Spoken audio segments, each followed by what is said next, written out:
Whittard accountants and advisors. The China Expert Series is here to educate and celebrate mistakes made by foreign investors whilst doing business in China.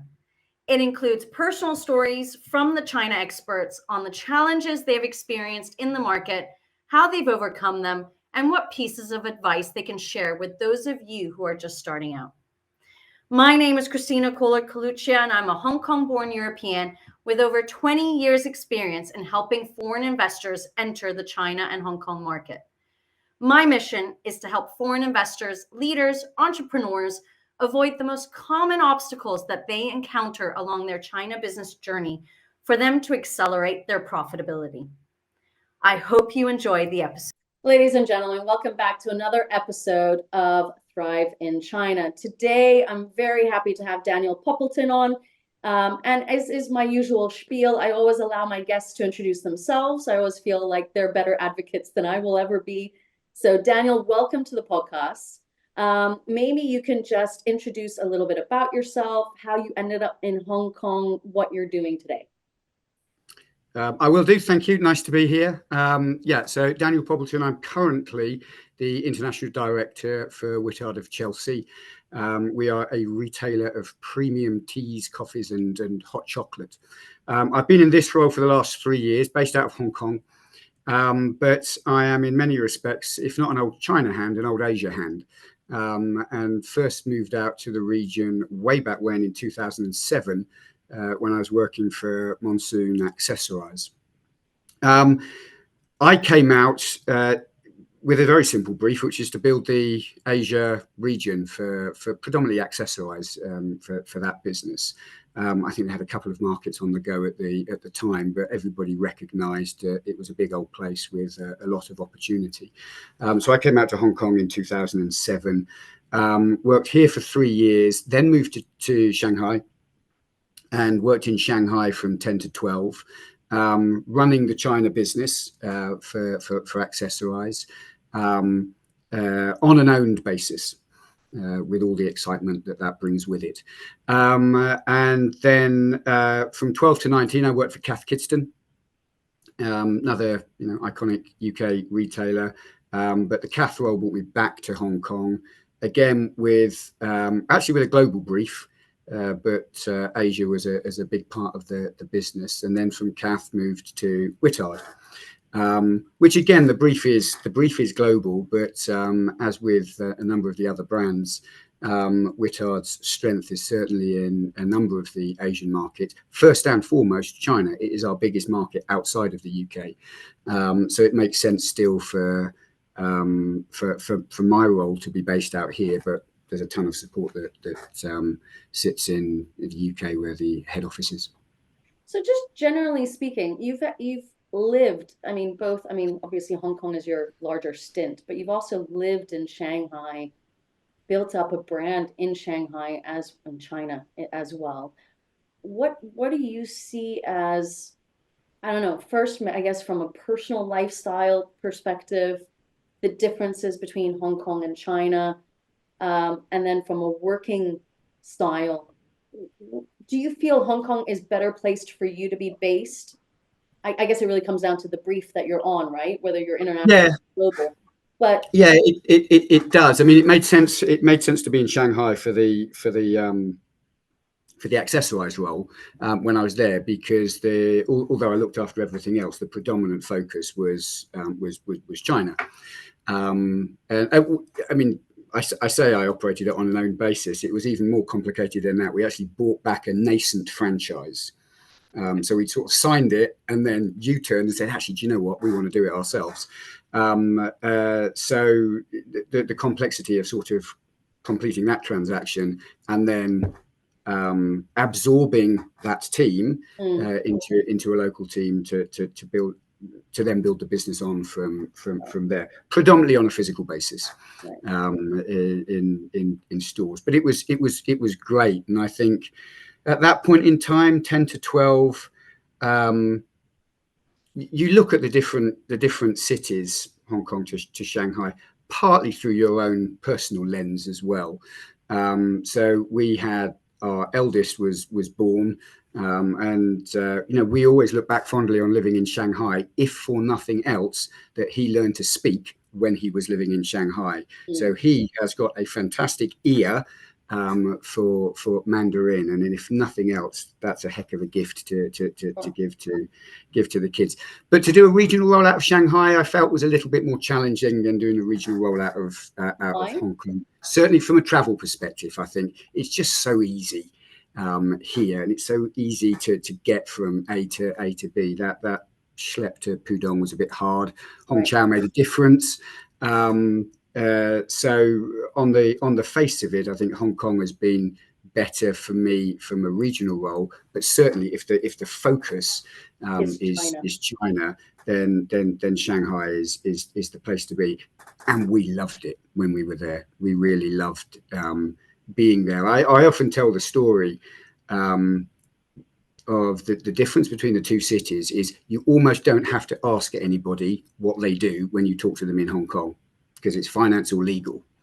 And when I was in Shanghai, what I found most fascinating was the fact that there were multiple industries trying to break into the market at the same time. So the sort of expat population was very diverse, and at the same time, although you had all of hotels and automotive and retail and property in my little set, a lot of the challenges were the same. Yeah. So the end of the day, the foundational challenges and the foundational successes are relatively similar. It's just absolutely. And I said many times, I wish I could record these conversations and play them back to the office, because I wish I would have written a book.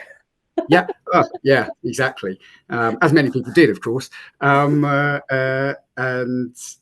yes, I found that was a big point of difference between Hong Kong living and Shanghai living. But yeah, 17 years out in Asia, 14 and a bit in Hong Kong, and 2 and a bit in Shanghai. So we've got a lot more Hong Kong. And is when you say that you've got a regional role now, are you also looking at APAC as part of that regional structure?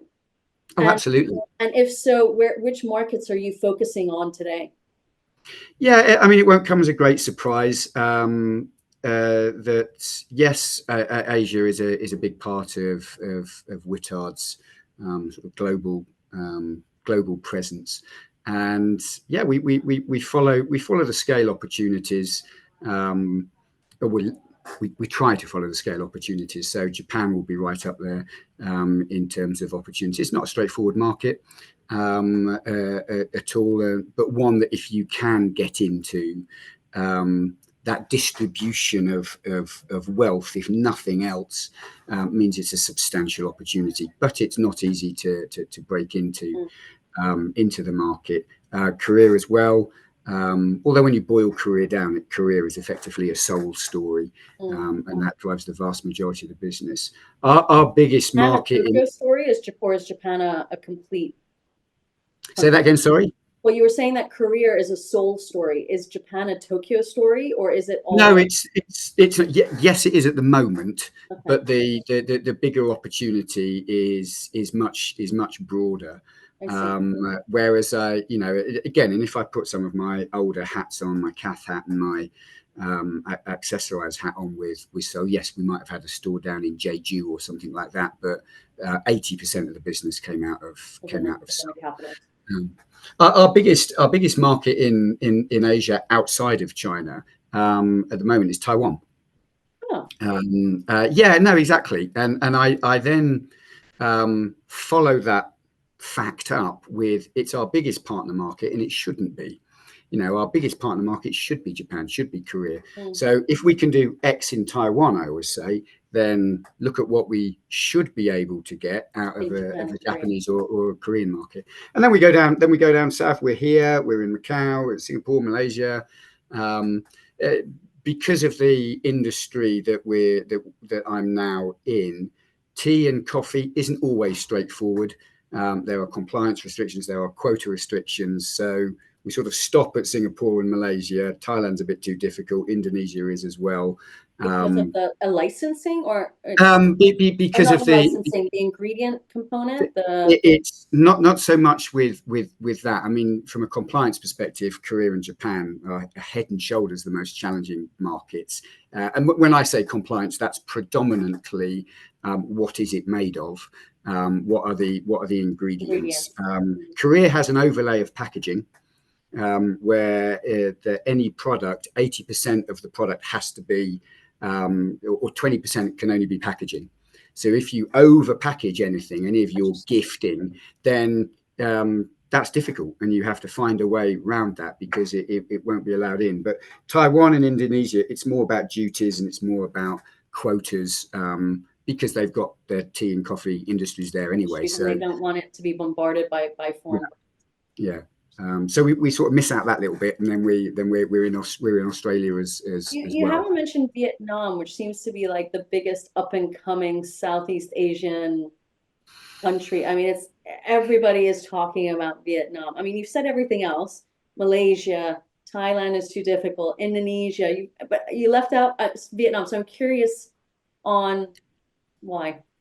Yeah, it is a good opportunity. Again, if I boil Vietnam down from my own experience, I do think it's a Hanoi and it's a Ho Chi Minh first, I think, from my experience, and then with a bit of a Hanoi overlay to it. We did do it for Accessorize.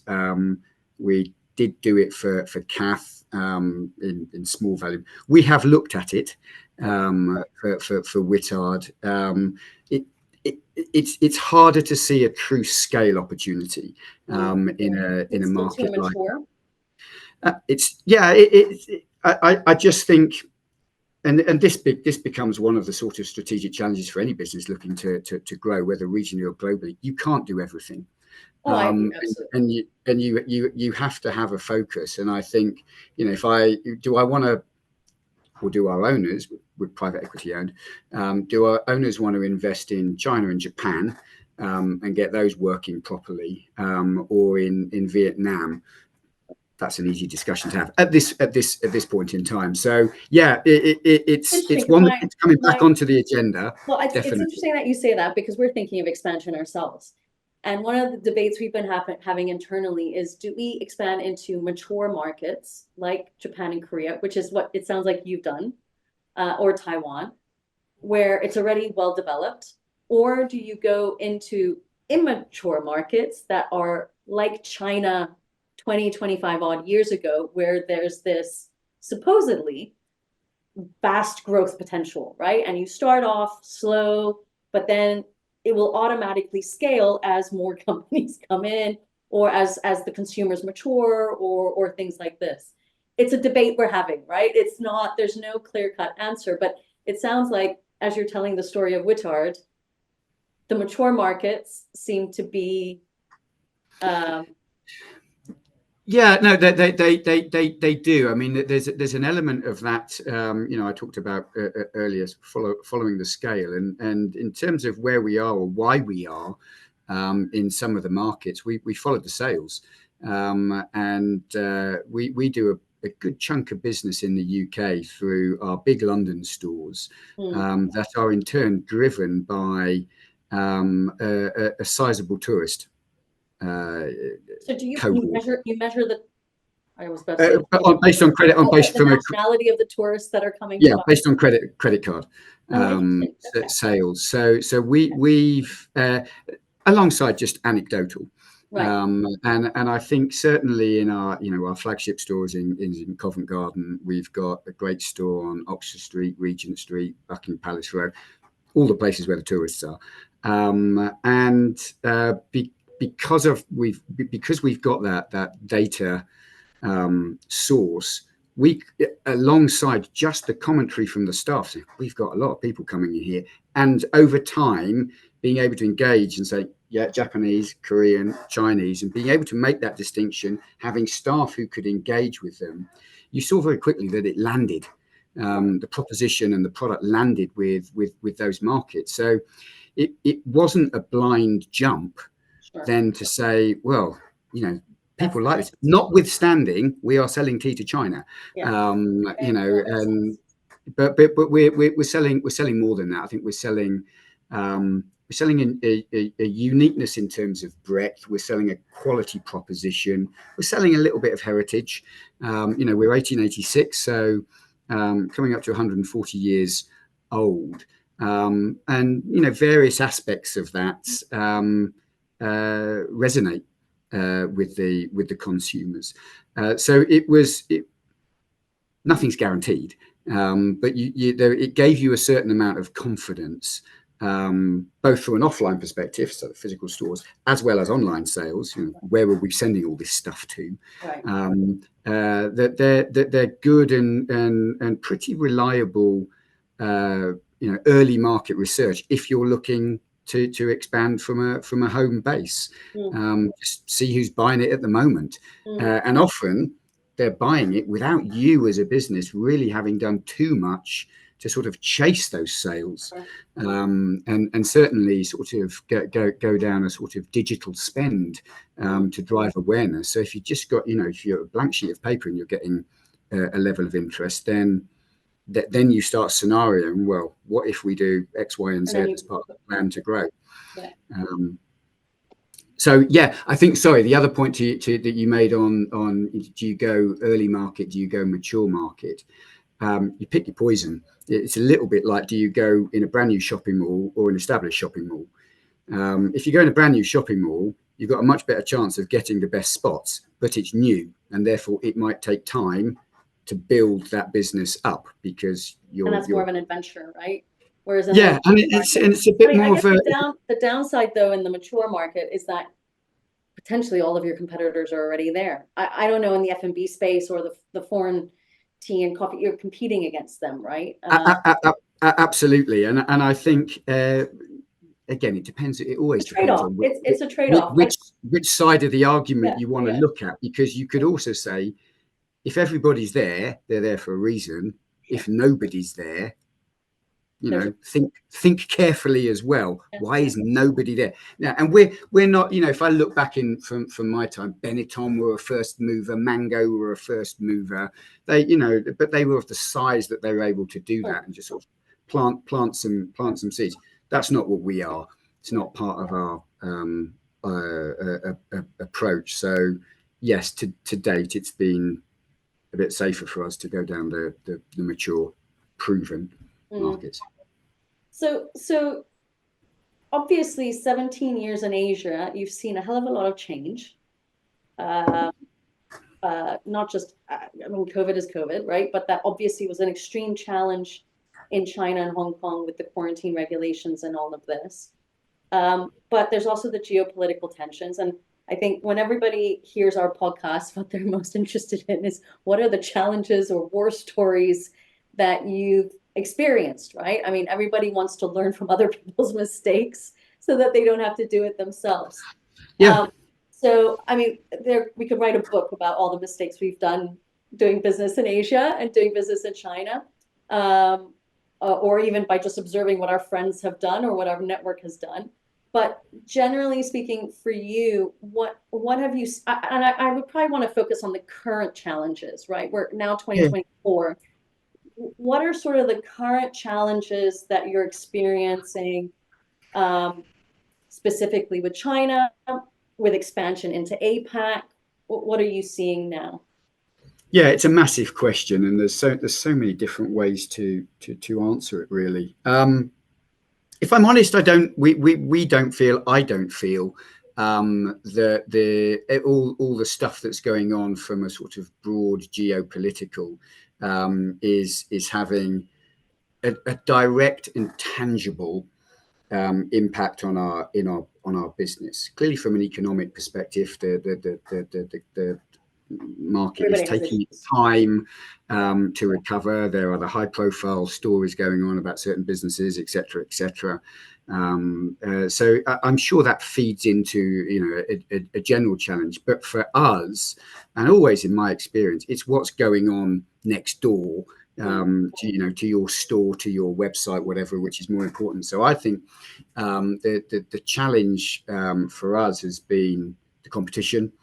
And what do you mean by competition? Like there's two. I mean the local competition as much as anything. I think even in my time with Whittard, well, there's a few things. So there's the rise of domestic competition, Okay. Which we've seen, and again, it's not tremendously surprising to understand that there are a lot of Chinese tea brands out there, who know what they're doing, and they do their thing, and we do our thing. And I think with any brand looking at China, one of the questions you've got to ask yourself is our thing on its own as it currently stands enough to win in China? For some people it might be, for others I think it's also a question of how do you define win. Yeah. No, exactly. And who is defining the parameters of that win? Is it building scale? Is it building without losing money? Have you got certain volume to hit by a certain So you've always got to work within the realities of the business parameters that one sets and that one is given. What is both a challenge but I think exciting for us is you've got to look at what the competition does. You've got to be aware of what they do, whether from a pricing perspective, and if there is a pricing differential, which there often is. International business aren't structured as well as a local business to deal with China. Local businesses are set and built and structured just to deliver to a Chinese customer. We have to incorporate everything else that's going on in the world. So, but can you validate that? Can you validate the price differential? Are you telling the right story to explain to the customer who you are, what you are, and why you are? And at the same time, understanding what's the competition offering. Now, from a Whittard perspective, from a drinks perspective, there are different tastes. There are different profiles, and it's all well and good, sort of talking Earl Grey, English breakfast. That might not be just what the customer wants. And so or, hey, it's December and we're going to sell you Christmas. Well, actually, Christmas is interesting, but what have you got for Chinese New Year? Right.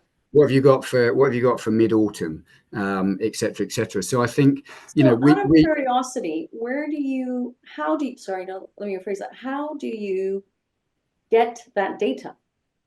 I mean, do you use an external source to do that research? Is that all done in-house? How do you know what your competitors are doing? How do you know what the continuous price points are? Or how do you know consistently what the consumers are asking for in terms of flavors? A little bit of everything without giving you a wishy-washy answer. Some of it is getting out there and seeing it, and maybe it's a bit old school, but nothing's ever going to beat that. Nothing's ever going to beat walking around. I just want to highlight, because Dan was telling me a story in the past about the trade show you went to was it November or December? Yeah, FHC. And you were amazed by the amount of so it's a trade show, so you assume it's kind of distributors walking around, but actually it was a lot of consumers, right?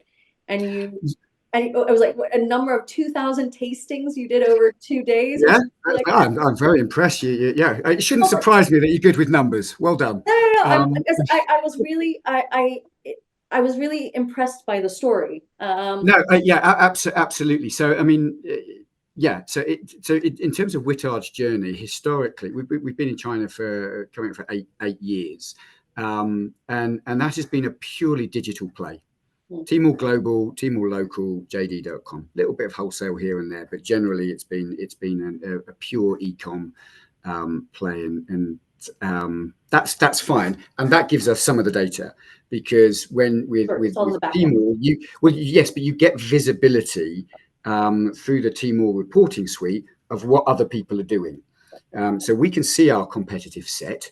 And we can understand how they're performing week to week against the year. So that allows us to understand. Your competitors are getting the same data. Yeah, no, absolutely. You give a little bit to get a little bit, but it's really useful stuff, because it allows you to have a quantifiable context rather than just an anecdotal context. But we wanted to move beyond just digital into the wholesale channel. And in order to build your wholesale links, you really have to play the trade show game. So we went to FHC, one of the big shows, at the end of November in Shanghai. It's the first time we've done a trade show. Now, historically, trade shows are just industry. Yeah, buyers come and it's busy, but it's quite managed. And I turned up. I'm allowed to swear. I went, bloody hell, what's going on here? It was boom, boom music. It was shoulder to shoulder, pushing past people. And in China, they allow Joe Public to turn up as well. And obviously, if you're at a food fair, there is a ton of tasting and a ton of drinking. I wish I had them. We have these little tasting cups, little Whittard tasting cups, bit of hot chocolate, cup of tea. Isn't it nice? And you go and say, we had people turning up with massive flasks, filling up like 1 litre, 2 litre. And eventually we had to step in and say, I'm really pleased that you like it. But that's not why we're here. Please buy the samples. So we had to turn people away, turning up with their flagon, wanting a salted caramel hot chocolate, as very nice as it is. But what it did help was to get a perspective from the customer. So rather than a buyer turning up saying, yeah, we like this, we're looking for a tea brand, we're looking for a coffee, whatever it might be, we're just able to engage with the customer. And even in China, everybody's drunk black tea. Fine. Not many had drunk flavored black tea. And one of our best sellers and quintessentially British is English Rose. Smells great, tastes fantastic. And that blew people away. And we wouldn't have had that insight, because the one challenge with trading purely digitally is you don't have that interaction. We do get cut. So again, to answer your question of where does the data come from, because we're online, we have customer service, and so we do get either questions or phone calls. Why have you sold out of this? Why haven't you got that? But it's not really a discussion about the flavor, about what you like, about the taste, or So what we do, the answers come from multiple locations. They come from your own insight, your own view of the market, you getting out there and seeing it, and that's never going to change, in my opinion. It comes from those interactions with buyers, who say, well, have you got anything peach, or we've got any oolong, vanilla, et cetera, et cetera. It comes from the customer interactions we've talked about. What we're also doing, we do on a sort of annual basis, is customer survey through our existing customers. But we've got 800,000 existing customers now, or customers who have ever bought Whittard. It's a nice number to have. Just in China? Just in China. Okay. And so that's purchased once. Yeah. If 800,000 on a regular basis, I'd be very happy. But it means it's a massive set of customers that we can then SMS, which is still a very, very popular communications tool, and we give a voucher. Might be 10 RMB, might be 20 RMB, and we can do a survey. And so we can survey them, and you only need 1,000 people. That's still a credible pool of respondents, and therefore we can ask them whatever we want. What do you like? What don't you like? What tastes aren't there? So yes, you can get the external, and you can pay for an agency to give you some normally quite generic insights, or you can get down and dirty and find out for yourself. And I think doing a bit of both is worked well for us. So competition is one of the challenges. What else would you put on that? Yeah. Okay. What's one of the challenges? Well, one of the sort of historic challenges for me is about how you manage the business. Yeah. So what does that mean? Exactly. Expectation management. Okay. Really. From there's two things. From HQ, from HQ. Okay. I think, and again, I don't know with people listening to this whether they'll get the UK reference, but only fools and horses. They always had this phrase, which is, this time next year, Rodney will be a millionaire. Yeah. Every idea came up and it was going to be the one that made the difference. And there's a China, 1 point however many billion, it's going to be brilliant. And one, almost dampening some of that expectation, but just also getting them to understand the complexity of the journey, the length of the journey, the size of the market. You go right back to those that we anybody who's been in China sort of takes for granted, but size and complexity of Europe, we wouldn't have a single strategy for Europe, or you're unlikely to. So why would you have a single strategy for China? How are you going to divvy up the market? Where's the folk? So just getting people to understand the challenges that dealing with the second biggest market in the world brings with it. And allied to that, invariably when the seniors do come, they come to Shanghai and then they go, oh, wow, right. So what, there's about 100 cities like this, are there? Right. So again, getting people to understand that Shanghai is not China.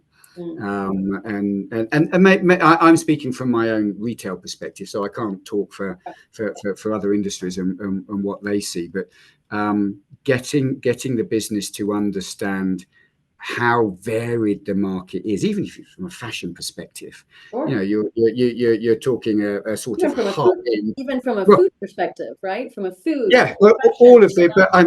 But from a fashion, I was coming just from the range of temperature from a Harbin down to a Hainan. You're gonna have the same range in your stores to deal with that kind of temperature variation. So I think managing those expectations and getting the business to look at China with a sort of eyes wide open. It's a massive still for me, it's a massive opportunity.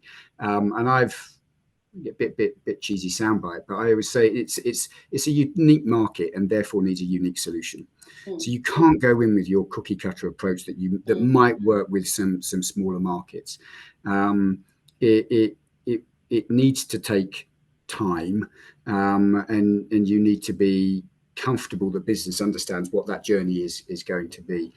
I think then for me the third overlay of challenge is it is still in some respects a developing market, and I look at my journey with Whittard and through a commercial lens or through a live streaming lens. Yeah, so live streaming me, and I'm selling my product, and in a very short space of time I can shift millions of units, pounds, dollars, RMB, and Austin Lee, chief amongst those. Lipstick King, etc. And when I joined the business, we'd secured Austin Lee, and we did that for I think we had him for two or three hits, but each hit we would sell in a 5-minute stint with him as much as we would sell in a quarter. Now, not necessarily the Singles Day quarter, but in one of your quarters, but nonetheless a lot. And we would make money because of the way the deal was structured, the commission, etc., the expected discount. Brilliant. How much more can we do of that, and how can we engage it? It's a win-win for everybody. And in 3 years, the commercials have shifted to the extent that the expectation on the level of discount is substantial. The commissions have gone up. Therefore, and then you've still got to pay all your T-Mobile charges, etc., etc. There's not much left of that. Then they all went through their journey that they went on in terms of live streaming and making their respective mistakes. And there is nothing beneath that. There's a middle layer of live streamers, but the scale difference between an Austin and a Ware was massive. So it's gone from being volume generating, profit generating, to volume generating, but if you're lucky, break even, to nothing, to then slowly as back up, but with a financial dynamic that's not as favourable to us, and therefore you've got to us. I mean, favourable to them, Second life, I'd come back as a live streamer, definitely. Maybe not lipsticks, but start your children early in that career. No, exactly. But therefore, you've got to be able to pivot your planning and your strategy to be able to accommodate those kind of changes. And I find that exciting, though. I think that's. I remember having a conversation with you about 11/11 in 2023, right? And it just wasn't with you that I was having a very similar conversation, but I'm being very polite when I say this, there was a tremendous amount of disappointment in 2023 with 11/11. I think it's a good way to phrase it. Yeah, well, I'm being polite. I've heard much worse. Let's say disappointment and frustration, right? And I think there was a tremendous amount of discussion and debate amongst brands about whether they would even do it in 2024. I mean, I'm very curious this year to see that. What are the, I don't know, how are you pivoting for 2024? I mean, we all know that the economy is slowing down. That is a general challenge for everybody in the market, and I think for multiple amount of different industries and sectors. How are you pivoting or staying on top or beating your I don't know. What are you doing to stay in market, I guess, right? Yeah, no, it's a good question. I mean, look, with the Singles Day challenges of 23, I suppose the equivalent analogy from sort of Western perspective, we had a tough Christmas. Christmas didn't happen, and that happens from time to time, and that comes with all of the fallout of either having to discount to clear in the New Year sales, etc. So. Singles Day is our Christmas, and Singles Day in 12/12 actually 12/12 is 12th of December, just for clarity, is the sort of mop-up event post Singles Day. I've not heard anything to say it won't happen. I'd be amazed if it didn't happen for 24. And all of the usual events are taking place. So we had 3/8 Women's Day. Mm-hmm. We'll have 6/18 in June. And then you go into 8/8, 9/9, 11/11, and 12/12. So it's quite easy in terms of to remember. What are we doing differently for 24? I think we're being a little bit more aggressive in competing. Sometimes that's on price. Sometimes that's on branding and storytelling and just getting a little bit better ourselves, as I said earlier, at explaining who we are and what we do, given the confines of a digital space that we play in. Go back to the English Rose story, and for us, tasting is so important. Actually, getting product in hand and getting the consumer to taste it is massively important.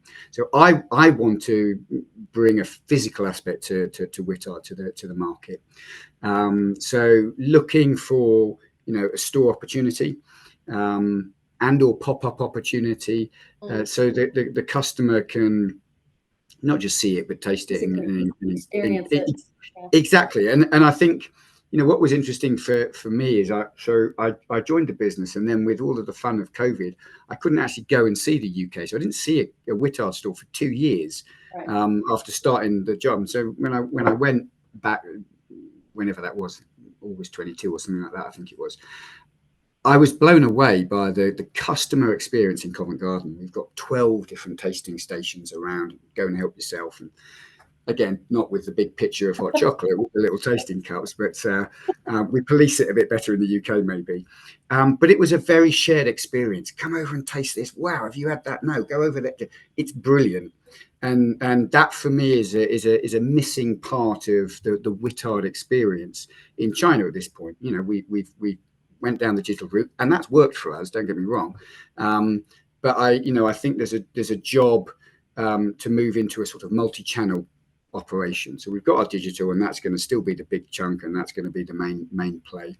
Can I get a physical store? I'm not sitting here saying we're going to open 100 stores and all of that jazz, but I need something to be able to convey brand proposition, brand experience better, and then wholesale. So selling direct to the right retailers that will reinforce that brand proposition. Premium food retailers for us, where we won't be selling them the full set, but we might be selling 10 or 15 of the sort of the best sellers. So shifting us to much more of a multi-channel experience. That's partly to mitigate, of course, because otherwise, you've got all your eggs in one digital basket. Yeah. But even with that, to that point, we're not on every platform. So we've looked at things like Pindodo. Bit too heavy on the discounting. I think it has to fit, right? It has to fit your brand. It has to fit exactly the image you want to have.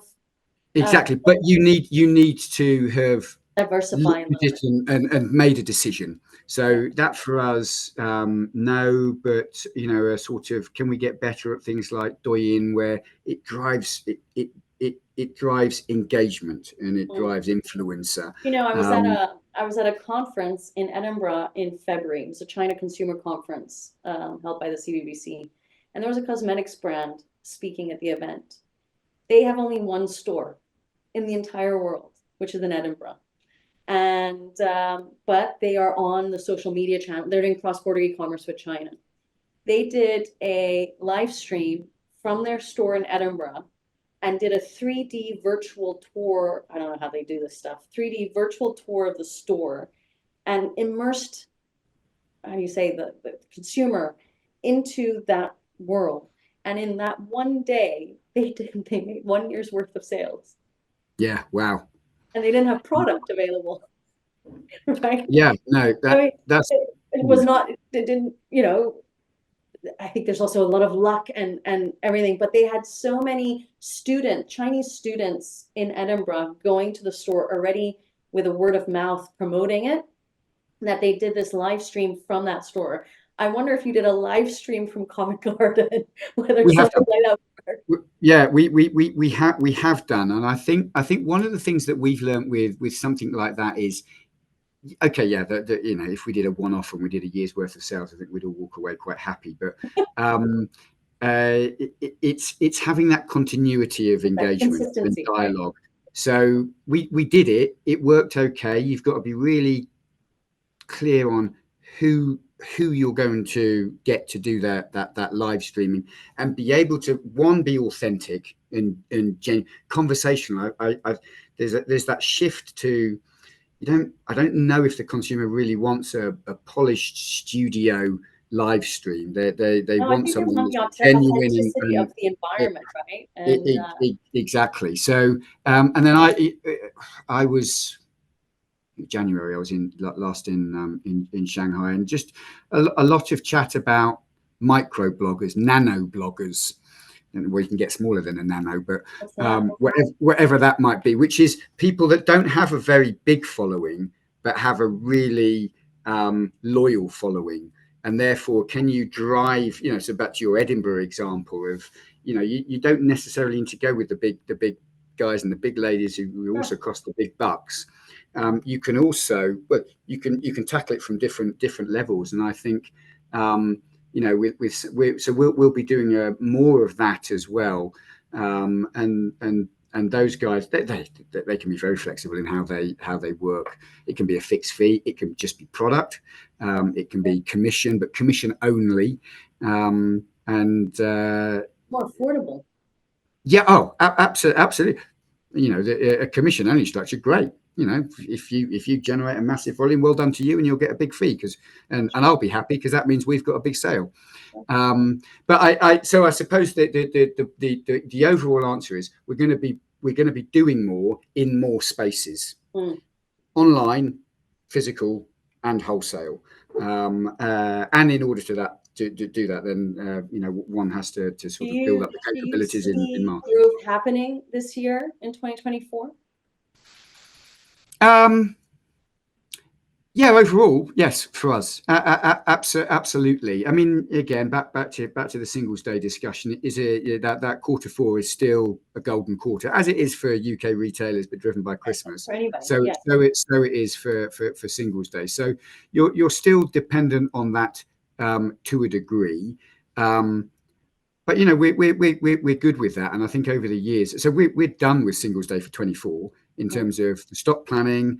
You know, getting the stock out on the water quickly enough so it's there before the gate comes down. Blah blah blah blah. So bringing the business along with you to understand the kind of timescales and timelines that can sound very alien to somebody who's just focused on the home market. Is another important aspect of not just China, but running any kind of international business. Is you need the support functions to understand what you need and why you need it, so they can understand. Because I think I would actually add that to going back to my list of challenges, whether that's way when I started M&S 200 years ago, or Monsoon and Cath and Whittard. It's always been a challenge for the international. Why are they doing things differently? Why do they need it now? We don't need it for another 4 months. You know, why do they need that data? And that's the reality. It's what, for me, it's what makes international so much more exciting than just working in a home market. You've got all of those competing timelines and requirements and cultural sensitivities, geographic sensitivities, and you've got to try and adapt that as best you can. But it can be a constant source of frustration for the home market that's got a very sort of cyclical and reasonably established way of doing stuff to support their stores. So to finish up, maybe we can touch a little bit on some of the successes that you've seen over the last 3 years with Whittard. Let's give some optimism to the people and not just focus. Yeah, no, and I would hate to think that people aren't hearing this and thinking that I'm not optimistic. I am. I think it's a fantastically exciting market, but you've got to be clear that it's not a slam dunk. It takes work, and it can sometimes take time to realize and even just scratch the surface of what that scale, potential, and opportunity will be. And any market goes through its ebbs and flows. So the ability to stand back and see a slightly longer term picture is no bad thing. You've still got to manage your way through the bumps at the time. What have been our big successes? I think we've done a really good job on certain categories. I mean, look, one of the successes is we have built a tea brand in China, the home of tea, and that's no mean feat. And we've done it sustainably for a good few years, without it costing an arm and a leg. Which is also a nice place to be, but they're very generic. I mean, I talked about Austin earlier. Some of the Austin Lee, the live stream, etc. They were big successes for us because I think it showed what the scale could be. Yeah, it shows that you've got that ability, and it's a channel that doesn't really exist anywhere else. So it was a great education piece for the business, and notwithstanding that the financial dynamic has changed specifically for him, we still have a legacy of the product that that he used in his early live streams is still one of our best sellers. So because the challenge sometimes with the live streamers is they're loyal to the live stream and not the brand. Right. So it's whatever's being promoted. Yeah, I love that, and then you never see them again. What we've been able to show is, yes, there is an element of that, but it's also established a killer bestseller for us, which is not a bestseller elsewhere in the world. So it's sort of proven that point. Hot chocolate is something that we're unique at. People talk about Whittard, and yes, we're an authority in tea. Yes, we have over 100 teas, and it's a fabulous experience when you go and see all of the loose teas and the caddies on the wall in some of our physical stores. We've got 15 different hot chocolates as well, and we're dominated by a couple of absolute winners, and it tastes fantastic. I'm bound to say that, obviously. but it really does. And if any of our thriving Chinas, want to try it, then I'm sure we can sort something out. But we worked hard with hot chocolate and the planning of it. So in the not last Singles Day, because that was the challenge, as you said, but in the Singles Days before, we would be one of the top 3 chocolate brands on Tmall in Singles Day. That's a heck of a hook to hang your hat on. Being the top of anything on Tmall in Singles Day is pretty good. And we like to think that that's first and foremost because it's a fantastic product. That's not the cheapest chocolate in China, but it's got its value for a reason, both in terms of the quality and the taste. And then we've got uniqueness in terms of the breadth of flavors, not just hot chocolate, white chocolate, salted caramel, etc., etc.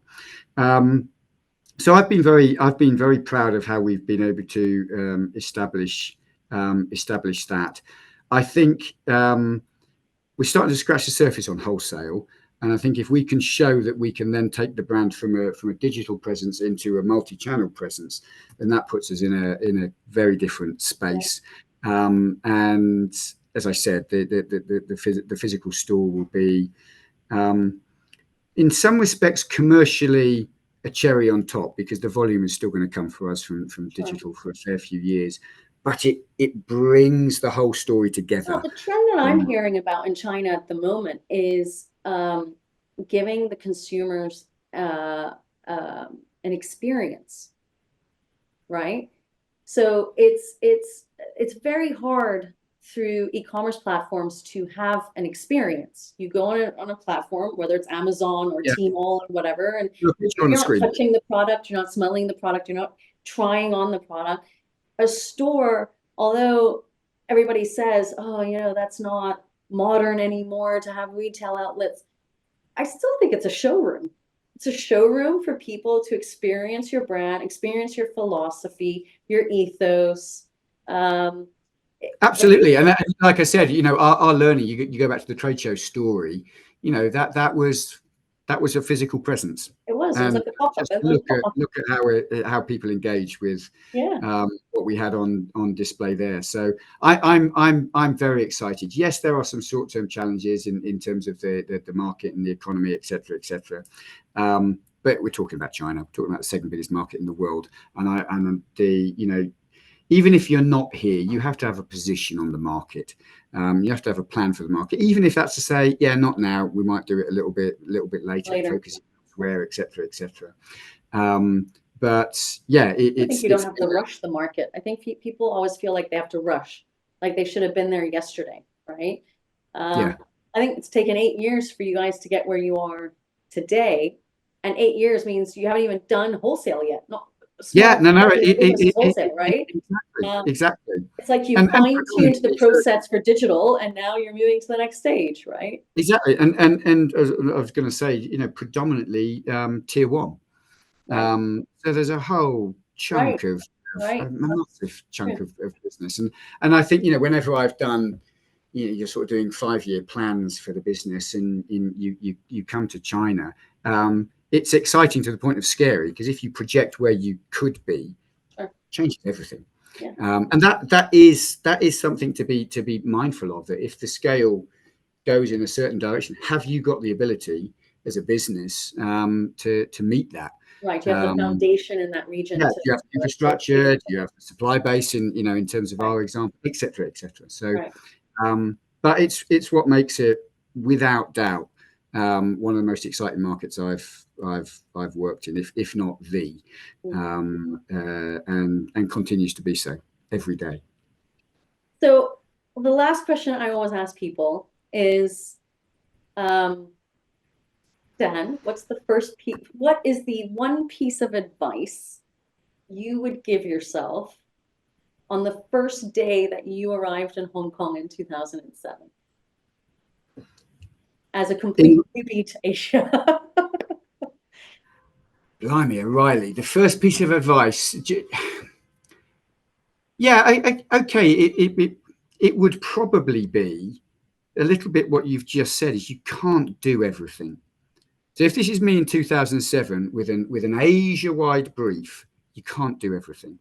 Yeah. So be clear. Set yourself. It sounds a bit cheesy, but set realistic targets that you can meet, beat, and then move on to. Because otherwise, like that happened in 2007 for you? Yeah, no. Well, I think, I think again, we even back then there was a case of, right, well, if I want to make accessorize work, do I want to make it work in Japan or do I want to make it work in the Philippines? Yeah, and now there might be a viable argument for the Philippines, but and that goes back to your point about, well, what am I here to do? Sure. What are my parameters and what are my goals? I mean, first and foremost, enjoy it because it's the most fantastic region. It really is, and I've well, I wouldn't have stayed there for 17 years if I hadn't enjoyed it, and see it for yourself because they are very different places. It's not Asia. It's just a collection of very diverse and different countries, cultures, etc. I mean, Hong Kong is different from Shanghai. Shanghai is different from Beijing. Beijing is different from Chengdu, from Taipei, from absolutely. And then just be clear on what the plan of attack is and how are you going to do that. You can do it through partnership. What's the model? What are the financial expectations and so on. I don't know if that's exciting enough in terms of an answer for me in 2007. No, I think it's a really realistic answer, right? I mean, it's I think certainly when I went to Shanghai in 2003, it was I did not realize how daunting of a task I was being given, right? I went with excitement. I was in my 20s, probably didn't know much better. And you're picked up and you're plopped down and you kind of have to start, right? And so you start. I think I was given objectives. I was given parameters. But I do know that in 2003, I had to pivot a lot more than I have to pivot today. The market was so engaging and changing constantly that it was a period of time where really we had to change direction quite drastically. I don't feel that today as much. I don't know if you have that same feeling. No, I mean, I would again, in sort of a generic piece of advice, I embrace the challenge because it will be challenging. Oh, of course, but you need to have that mentality to understand that it's a great place to do business. It's not always straightforward. I've often talked again from a retail perspective, a consumer perspective. Japan's one of the toughest markets for my experience because it's a completely different customer, and understanding what he or invariably she wants and is very different to almost anywhere else. That's why it continues to be a sort of now Korea, a sort of design hub because they're driving out these completely different tastes. So you've got to embrace that, which I suppose in turn talks to your point about being able to pivot and have agility within the organization. And do it. I think there's certainly from when I was working with Accessorize and working with Peter Simon, the founder, it was a case of do stuff. Do it, get in there. Then the market will start to tell us. The consumer will start to tell us, rather than sitting there cogitating for years and analyzing constantly. Yes, right? Exactly. You never know. Again, I only speak from my retail experience. You never know until you open the doors or turn on the screen or whatever your equivalent is. And once the customers start engaging, then the skill is having a system that allows you to get that data and then being able to analyze it and come up with what you think is a course of action. Course of action, yeah. Well, Dan, I'm going to leave you there because I think we've spoken for almost an hour, if not a little bit more. I appreciate you coming on and sharing your story and a little bit more of the journey of Whittard and the other brands as well. And just to the audience of Thrive in China, there will be Dan's contact details in case you want to touch base, right? I mean, I always believe network building is fundamental in Asia. Well, they want a discount on hot chocolate. Exactly. So you can always reach out to Dan as well. So Dan, thank you so much for coming on. No, super. Thank you. If you enjoyed this episode and you'd like to help support the podcast and or the YouTube channel, please share it with others. Post about it on social media or leave a rating and review. Now, can Woodburn help you? I am offering a free 30-minute call where we discuss the obstacles you are encountering on your China business journey and how perhaps we can help accelerate your success. The link to my diary is in the show notes. I look forward to speaking with you.